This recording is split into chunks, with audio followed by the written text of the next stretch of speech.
আসসালামু আলাইকুম, মোৰ নাম ইমৰাজুল ইছলাম, মোৰ ঘৰ কালিকাজাৰী, ডিষ্ট্ৰিক্ট মৰিগাঁও।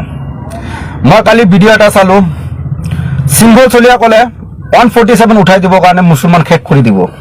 সেই সিংহল চলিয়া, তইতো নোৱাৰা, তোৰ দেউতাও নোৱাৰা, তোৰ 14 গোষ্ঠী নোৱাৰা, মাছ চোদা গলা কুকুৰৰ পোৱালি। তই 147 উঠাই দিলে মুছলমান শেষ কৰি দিবি।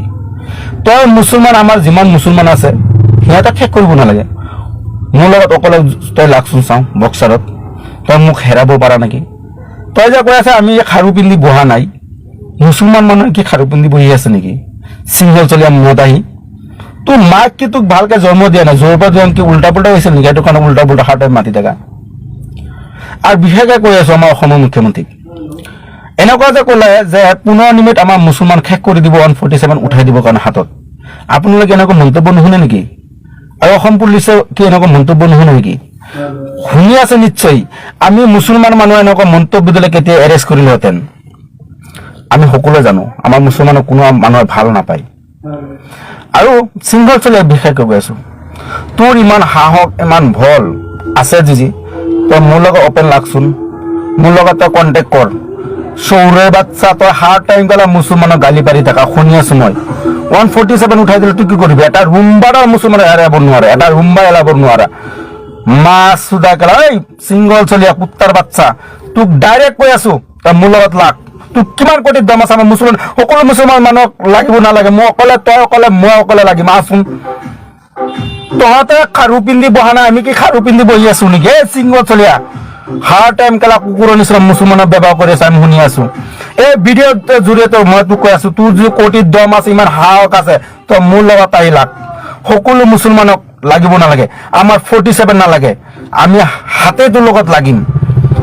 সিংহল চলিয়া তই বহুত কুকুৰৰ নিচিনা বকি আছ, আমি শুনি আছো। যজ্জৰ সীমা পাৰ হৈ গৈছে। বহুত ভালকে কৈছিলো তোক, এতিয়া আৰু ভালকে নকওঁ। অকে, তোৰ কোটিৰ দম, ইমান সাহস, ইমান খাৰু পিন্ধি বহা নাই, মোৰ লগত লাগ। সৌৰ বাচ্চা, তোক চেণ্ডেলে কোবা মাক চুদা গেলা ৰেণ্ডিৰ পুতেক, ঐ ৰেণ্ডিৰ পুতেক, তই মোৰ লগত আহি লাগ। তোৰ মুছলমান অসমক 147 চব 15 মিনিট খালী কৰি দিবি। তই নোৱাৰা, তোৰ দেউতা নোৱাৰা, মায়ে চুদা গেলা ৰেণ্ডিৰ পুতেক। আমি মুছলমান হোৱাহেঁতেন কেতিয়া আমাক অসম পুলিচ এৰেষ্ট কৰিলেহেঁতেন। আৰু সি 147 আমাৰ মুছলমান শেষ কৰি দিব, কোনো এৰেষ্ট নকৰে, কোনোবা প্ৰতিবাদ নকৰে। যিমান পাৰে এই ভিডিঅ'টো শ্বেয়াৰ লাইক কৰক।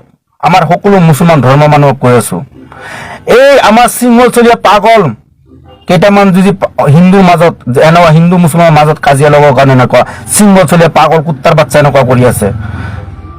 মোৰ সন্দেহ অসমৰ মুখ্যমন্ত্ৰী লগাই দিছে নেকি, মোৰ সন্দেহ হৈ আছে।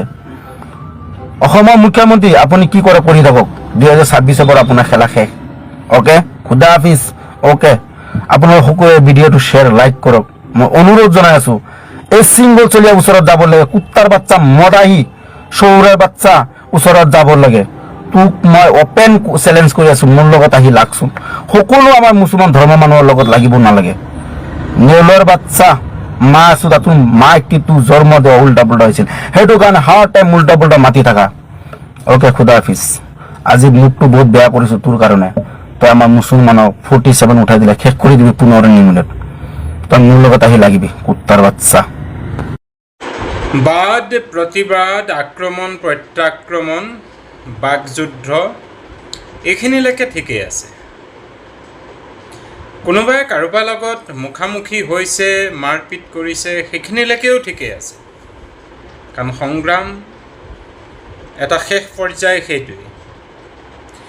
কিন্তু সামাজিক মাধ্যমত এনেকৈ কাৰোবাৰ পিতৃ মাতৃক ধৰি অপব্যৱহাৰ কৰা, মই আশা কৰোঁ অতি সোনকালৰ ভিতৰত এটা সুখবৰ অসমৰ ডেকাসকলে অসমবাসীক দিব বুলি আশা কৰিলোঁ। ধন্যবাদ।